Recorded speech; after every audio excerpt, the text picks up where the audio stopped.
દૂધીનો હલવો તો ઘણી વખત તમે બનાવ્યો હશે ને તમારી ઘરે બનતો પણ હશે. આ દૂધી છે ને લગભગ 700 ગ્રામ જેવી છે, 2 નંગ એટલે મીડિયમ સાઈઝ. 1 લીટર દૂધ છે. ઘી આમાં આપણે જોશે એટલું યુઝ કરશું ને આ 100 ગ્રામ મીઠો માવો છે. 2 મોટા ચમચા ઘી એડ કરી આ બધી દૂધી એડ કરી દઈશું. બરોબર. ફ્રાય કર્યા છે કાજુ બદામ.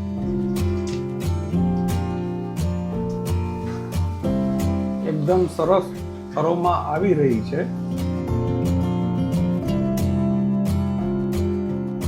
શબ્દો નથી જડતા પારું એવો સરસ બન્યો છે. નમસ્કાર સર્વ દર્શક મિત્રોને, સ્વાગત છે તમારું અમારા નવા બ્લોગમાં જેનું નામ છે પરાગ સાતા બ્લોગ્સ. મિત્રો, જીવનમાં કડક રહેવાની નહીં પણ તકલીફોમાં અડગ રહેવાની જરૂર છે.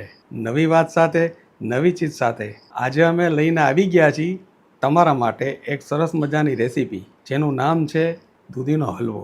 દૂધીનો હલવો તો ઘણી વખત તમે બનાવ્યો હશે ને તમારી ઘરે બનતો પણ હશે, પણ આજે અમે તમારા માટે જે રેસીપી લઈને આવ્યા છીએ કે વ્રતના અને ઉપવાસના દિવસો ચાલુ થઈ ગયા છે, તો તમને વ્રત રહેવામાં અને ઉપવાસ રહેવામાં જરા પણ મન દુઃખ ન થાય અને ખૂબ જ મજા આવે એના માટેની આ કોશિશ છે. મિત્રો, હલવાનો ડેફિનેશન શું થાય તો કે હલ એટલે કે સમસ્યા અને હો એટલે કે તે. આ તે સમસ્યા છે, એનો ઉકેલ છે. અને આના માટે જ કદાચ જ્યારે આપણા દેશનું બજેટ રજૂ થાય છે ને ત્યારે એમાં હલવો બનાવવામાં આવે છે. તો ચાલો તમારા માટે આ સરસ મજાની રસપ્રદ વાનગી શરૂ કરીએ દૂધીનો હલવો. જય શ્રી કૃષ્ણ. જય શ્રી કૃષ્ણ સૌને. અંબા અંબા. અંબા અંબા. પારું, હલવાની તૈયારી થઈ ગઈ છે? હા, તૈયારી થઈ ગઈ છે. આમાં શું શું જોશે એની વિગત બતાવી દો તમે અમને. હા હા, આ દૂધી છે ને લગભગ 700 ગ્રામ જેવી છે, 2 નંગ. બરોબર. 1 લીટર દૂધ છે. આ છે ઘરની ફ્રેશ મલાઈ. એટલે નાખવી તો નાખવાની, નો નાખે તોય ચાલે, પણ આપણને ગમે છે એટલે. પછી આ છે બધું ડ્રાયફ્રૂટ, કાજુ બદામ કિસમિસ. પછી આ 200 ગ્રામ ખાંડ છે. બરોબર. ઘી આમાં આપણે જોશે એટલું યુઝ કરશું ને આ 100 ગ્રામ મીઠો માવો છે ને આ છે એલચી પાવડર, અધકચરો ખાંડેલો છે. પછી આગળ રેસીપી બનાવવું એમ કેતી જાવ. બરોબર. જો આ રીતે છે ને બધી દૂધીના પીસ કરી અને એની છાલ કાઢી લેવાની છે. દૂધી ચાખી લેવી, ક્યારેક નીકળે કડવી. આ રીતનું છે ને જાડું ખમણી બને તો લેવી, બહુ જાડી નહીં હાવ પતલી નહીં, આવું મીડિયમ આવે ને જે બરોબર સરસ થાય. ઓલું તો હાવ બહુ ઝીણું હોય ને તો દૂધી હાવ ઓલી થઈ જાય એકદમ. ચાલો મિત્રો, આપણી છે ને આ દૂધી છે ને ખમણાઈ રહી છે. બને તો છે ને દૂધી આવી પાતળી લેવી. બરોબર. જાડી હોય ને તો બી વાળી હોય ને એમાંથી ઓલું અંદરનો જે માવો હોય બહુ નીકળે ને, બીજ નીકળી જાય. બરોબર. પેલા ડ્રાયફ્રૂટ છે ને ફ્રાય કરી લેશું. બરોબર. પછી આમાં આપણે હલવો બની જાય. ચાલો, હલવો બનાવવાની શુભ શરૂઆત થઈ ગઈ છે. સૌથી પહેલા ડ્રાયફ્રૂટ.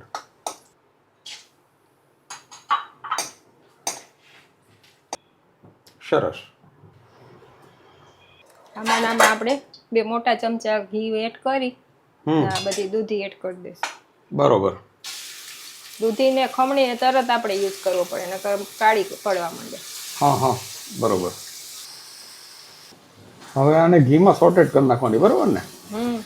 5 થી 7 મિનિટ આમાં ઘીમાં એકદમ સાતળી લેવાની છે. બરોબર. કલર ચેન્જ થઈ જશે દૂધીનો. આ ખાવા માંડ્યો છો. આ શું ડબલ એન્જિનની સરકાર? હા, એક સાઈડ આપણું દૂધ ઉકળવા મૂકી દીધું છે. બરોબર. ને એક સાઈડ આપણે આ ઘીમાં દૂધી સાતળી લેવાની છે. બરોબર. ચાલો મિત્રો, આ દૂધ આપણું થઈ ગયું છે અને એને અંદર નાખી દીધું છે. સરસ મજાની સુગંધ આવે છે. આને છે ને મીડિયમ ગેસ ઉપર થોડી વારે હલાવતા રહેશું. બરોબર. બધું આ પાણી, આ દૂધ ને બધું બળી જાય ને થોડું, પછી આપણે બધું એડ કરીએ, બતાવીએ હમણાં. અને થોડી વારે હલાવતા રહેવાનું. આ રીતે બહુ નહીં હલાવવાનું. મીડિયમ ગેસ રાખવાનો. બહુ હલાવી તો શું થાય? દૂધીનો એકદમ મેશ થઈ જાય. બરોબર. એનું છીણ ન દેખાય. બરોબર, છીણ ન દેખાય. એટલે થોડી વારે આ રીતે હલાવતા રહેવાનું છે. તમને પૂછવાનું કારણ જ ઈ છે કે ભાઈ, જે અમે તમે બનાવો છો એ રીતનું પરફેક્ટ બને અમારાથી. આમાં દૂધ નાખ્યા પછી જાવું થોડુંક બરી જાય ને આપણું પાણી બધું, પછી આ ખાંડ એડ કરી દેવાની. પછી ખાંડનું પાણી પાછું થશે. હા હા, એટલે બધું આમાં પાણી બધું એકી સાથે બળી જાય. દૂધનું પાણી, દૂધીનું પાણી અને ખાંડનું પાણી. હા. આજુબાજુમાં મિત્રો જો આ કણી દેખાવા માંડી છે, એનો મતલબ કે એકદમ સરસ મજાનો કણીદાર હલવો બનશે. આ પાણી આપણું લગભગ બધું આ બળી ગયું છે. હવે આમાં આપણે આ મલાઈ એડ કરી દઈશું. આ છે આપણો મીઠો માવો. હા, તો એમનેમ આપણે ઓલું કરીએ છીએ. જો પીસ કરવા હોય તો માવો ડબલ લઈ લેવાનો. બરોબર. તો આપણે થાળીમાં પાથરીને પીસે કરી શકાય એમ. આપણી પાસે તો મીઠો માવો હતો, પણ જેની પાસે મીઠા માવાની ન હોય તો એને શું કરવાનું? તો પેંડા એડ કરી શકાય. મલાઈ થોડીક વધારે એડ કરી દો તોય થાય. બરોબર. તોય થઈ જાય. વ્હાઈટ જે પેડા આવે છે એ એડ કરી દે તો ચાલે ને? હવે આ કિસમિસ છે ને એ આપણે આમાં એડ કરી દેશું. બરોબર. હવે આ બધું પાણી હજી જેટલું થાય છે ને એ બધું બારી લેવાનું. હજી સૌથી પહેલા આપણે કિસમિસ એડ કરી, એનું કારણ છે કે કાજુ અને બદામને બેયને ફ્રાય કરેલા હતા. હવે કિસમિસ અંદર પહેલા નાખી દીધી એટલે એ મેળાઈ સરસ મજાની પોચી થઈ જશે. જમવાનું બનાવવું, ખાવાનું બનાવવું કે કોઈ પણ રેસીપી બનાવવી, કોઈ રોકેટ સાયન્સ નથી, પણ ક્યારે શું વસ્તુ નાખવી એ ગણિત જ મહત્વનું છે. તો એકદમ સરસ મજાનું સ્ટ્રક્ચર છે ને હવે તૈયાર થઈ ગયું છે. આમાં ઘી છૂટું પડવા માંડ્યું છે. સાઈડમાં ઘી છૂટું પડે ને, હવે 5-7 મિનિટમાં થઈ જશે. એકદમ બધું પાણી ભરી ગયું છે. આ નીચે ચોટવા માંડ્યું. રજકા પડતું એકદમ. હવે આવશે આ એલચી પાવડર. આપણે આ ફ્રાય કર્યા છે કાજુ બદામ. એકદમ સરસ અરોમા આવી રહી છે.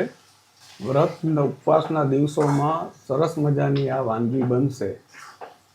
બજારમાંથી 1000-1500 રૂપિયાની કિલો મીઠાઈ લઈ એના કરતાં ઘરે આ રીતે બનાવો તો ખૂબ જ મજા આવશે, ખાવાની મજા આવશે અને સંતોષ થશે. કાજુ બદામ મિક્સ થઈ ગયા છે અને આપણો હલવો રેડી છે. ઓકે. ગરમા ગરમ તો મજા આવે જ છે, ઠંડોય ખાવાની મજા આવે આ હલવો.